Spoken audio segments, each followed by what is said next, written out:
pouvez pas aussi avoir des incohérences notoires sur vos différents relevés de compte ou des mouvements suspects, irréguliers et penser oui que vous obtiendrez ainsi le visa. Si vous dites par exemple que vous êtes salarié, donc vous justifiez d'une activité en tant que salarié.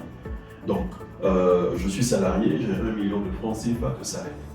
On s'aperçoit que tous les mois, votre entreprise vous vire votre salaire de 1 million. Donc on comprend quand vous nous dites que vous avez une économie, une épargne de 4-5 millions, parce qu'on voit aussi depuis combien d'années vous travaillez. Donc ça, c'est quelque chose de stable, c'est quelque chose de régulier, parce que le salaire vous est versé par votre entreprise régulièrement.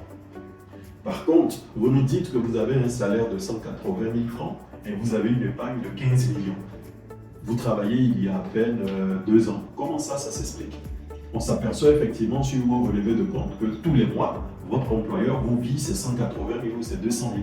Mais à côté de ça, il y a des mouvements suspects qui se font régulièrement en déposant 1 million, 2 millions dont on ignore la provenance. C'est vrai, vous avez 15-20 millions sur le compte, mais du moment où on ignore la provenance des 2 millions, les 3 millions qui sont positionnés sur ces comptes, oui, vous pouvez vous faire refuser le visa.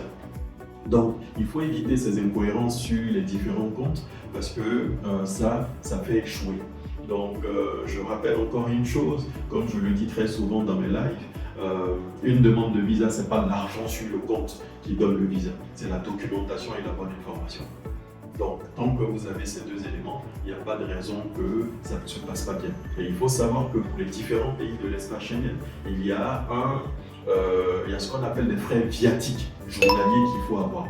Donc, en fonction du pays dans lequel vous voulez aller, vous vous renseignez sur ces frais viatiques, vous multipliez ces frais viatiques par le nombre de temps que vous voulez passer, et c'est cet argent-là qu'il vous faut avoir sur votre compte. Donc, pas besoin d'aller chercher des milliards pour introduire une demande de visa pour un pays de l'espace Schengen. Il faut surtout de la cohérence sur vos différents relevés de compte.